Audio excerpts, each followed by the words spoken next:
சின்ன மருமகள்ல அடுத்து என்ன நடக்க போகுது அப்படின்னு பார்த்தீங்கன்னா, இந்த பக்கம் பார்த்தீங்கன்னா அந்த போஸ் வந்துட்டு கையில் கத்தியோட குடி போதையில் வந்துட்டு ராஜாங்கத்தை கொல்றதுக்காக ஆஸ்பத்திரி ஃபுல்லாக தெரிஞ்சுக்கிட்டு இருக்கான்.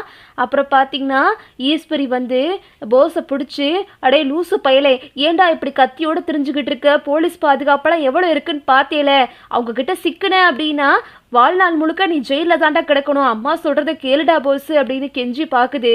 ஆனாலும் இந்த போஸ் பையன் வந்துட்டு திமிர் எடுத்து போயிட்டு ஈஸ்வரியை உதாசீனப்படுத்திட்டு ஓடி போயிடுறான். அப்புறம் பார்த்தீங்கன்னா வேகமாக ஈஸ்வரி போய் ராஜாங்கத்தை காப்பாற்றுறதுக்காக ரூம்குள்ளே போகுது.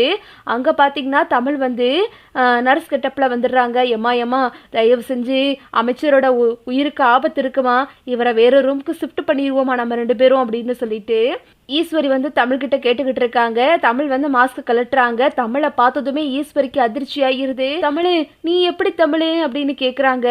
அதெல்லாம் இருக்கட்டுத்த, உங்கள் பையன் மாமாவை கொல்ல பார்க்குறான்ல, நீங்கள் 2 பேரும் பேசிக்கிட்டு இருக்கிறத நான் கேட்டுட்டேன் அப்படின்னு சொன்னதும், சரி தமிழ் நீ கேட்டுட்டேல தமிழ், அவன் கூறுகட்டத்தனமா ராஜாங்க மாமாவை கொல்ல பார்க்குறான் தமிழ், எப்படியாவது நம்ம 2 பேரும் இவர் இங்கேருந்து வேற ரூமுக்கு நம்ம மாற்றிடுவோம் தமிழ் அப்படின்னு சொன்னதும், சரிங்கத்த வாங்க அப்படின்னு சொல்லிட்டு தமிழும் ஈஸ்வரியும் சேர்ந்து ராஜாங்கத்தை வேற ரூமுக்கு மாற்றுறாங்க. இந்த ரூமில் தலகாணி இருக்குது, தலகாணியெல்லாம் வச்சு ஆள் இருக்க மாதிரியே செட் பண்ணி வச்சுட்டு ராஜாங்கத்தை வேறு ரூமுக்கு மாற்றிட்டு போயிடுறாங்க. இந்த போஸ் வந்துட்டு கத்தியோட ரூமுக்குள்ளே வர்றான். வந்துட்டு கத்தியை வச்சு குத்துறான். உள்ளே பார்த்தா தலகாணி தான் இருக்குது. ஓ, எல்லாம் எங்கள் அம்மா பார்த்த வேலைதானா, எங்கள் அம்மா தான் ராஜாங்கத்தை வேற ரூமுக்கு மாற்றிருச்சோ, என்னைக்கா இருந்தாலும் அவன் என் கையில் தான் சாவான் அப்படின்னு சொல்லிட்டு இந்த போஸ் வந்து அங்கேருந்து கிளம்பி போகிறான். போகும்போது எதிர்த்தாக்கில் போலீஸ் வந்துடுறாங்க. எப்பா தம்பி நில்லுப்பா, யாரை கேட்டுப்பா நீ உள்ளே போன அப்படின்னு கத்துறாங்க போலீஸு. சார் அதெல்லாம் ஒன்றும் இல்லை சார் அப்படின்னு சொல்லிட்டு போஸ் அங்கேருந்து தப்பிக்க பார்க்குறான். வேகமாக போலீஸ் எல்லாரும் சேர்ந்து அவனை பிடிச்சிடுறாங்க. என்னப்பா யாரையும் கேட்காம நீ பாட்டில் உள்ளே போயிட்டு வர அப்படின்னு கேட்கும்போது, சார் நான் அவரோட தம்பி பையன் சார் அப்படின்னு சொல்லிக்கிட்டு இருக்கும் போதே போஸோட கத்தி கீழே விழுகுது. இதை பார்த்துட்டு போலீஸ் எல்லாம் அதிர்ச்சி ஆகிடுறாங்க. என்னப்பா சொல்கிற, நீ தம்பி பையன்ற கையில் கத்தியோடு தெரிஞ்சுக்கிட்டு இருக்க, என்னது இது அப்படின்னு கேட்கும்போது, கான்ஸ்டபிள் உள்ள அமைச்சருக்கு என்னாச்சுன்னு போய் பாருங்க அப்படின்னு சொல்லிட்டு 2 பேரை உள்ளே அனுப்பி விடுறாங்க போலீஸு. உள்ள அமைச்சர் இல்லை அப்படின்னு சொல்லிட்டு எல்லாரும் அதிர்ச்சி ஆகிடுறாங்க. சார் உள்ள அமைச்சர் இல்லை சார் அப்படின்னு சொல்லிக்கிட்டு இருக்கும்போது, ஐயோ என்னாச்சு, உங்கள் 2 பேரையும் தானே அங்கே வந்து பாதுகாப்பு போட விட்டுருந்தேன், இப்போது அமைச்சரை காணா அப்படின்னா என்ன அப்படின்னு கேட்குறாங்க.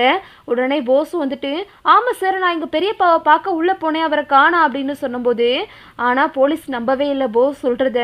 போலீஸ் வந்து போஸை வந்துட்டு பிடிச்சி வச்சுக்கிறாங்க. எங்கடா அமைச்சரே, என்ன பண்ண நீ அப்படின்னு சொல்லிட்டு துருவி கேட்டுக்கிட்டே இருக்காங்க. தமிழ் வந்துடுறாங்க. சார் அமைச்சரே இங்கே இருக்காங்க சார் அப்படின்னு சொல்கிறாங்க. என்னம்மா இது, யாரோட அனுமதி இல்லாமல் இப்படி ஒரு அமைச்சரை இன்னொரு இடத்துக்கு மாற்றிருக்கீங்க அப்படின்னு கேட்கும்போது, சார் இவரை பார்க்கும்போது எங்களுக்கு சந்தேகமாக இருந்துச்சு சார், கையில் கத்தியெல்லாம் வச்சுருந்தாரு, அதனால அவரை காப்பாற்றுறதுக்காக தான் நாங்கள் இந்த ரூமில் இருந்து இந்த ரூமுக்கு மாற்றணும் அப்படின்னு சொல்லிடுறாங்க.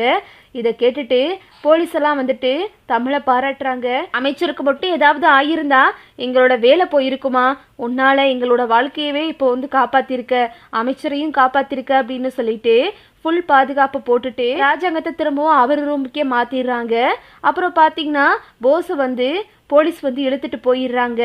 உடனே வந்துட்டு ஈஸ்வரி வந்து தமிழை முறைச்சு பார்க்குது. ஏன் தமிழை நீ சொன்ன அப்படின்னு சொன்னவும், அத்தை என்னால் ஒன்றும் சொல்ல முடியலத்த, உங்கள் பையன் கத்தியோடு தெரிஞ்சுக்கிட்டு இருந்ததை போலீஸ் பார்த்துட்டாங்க அப்படின்னு சொல்லிடுறாங்க. எதுவுமே சொல்ல முடியாமல் ஈஸ்வரி வந்து அமைதியாக நிற்கிது.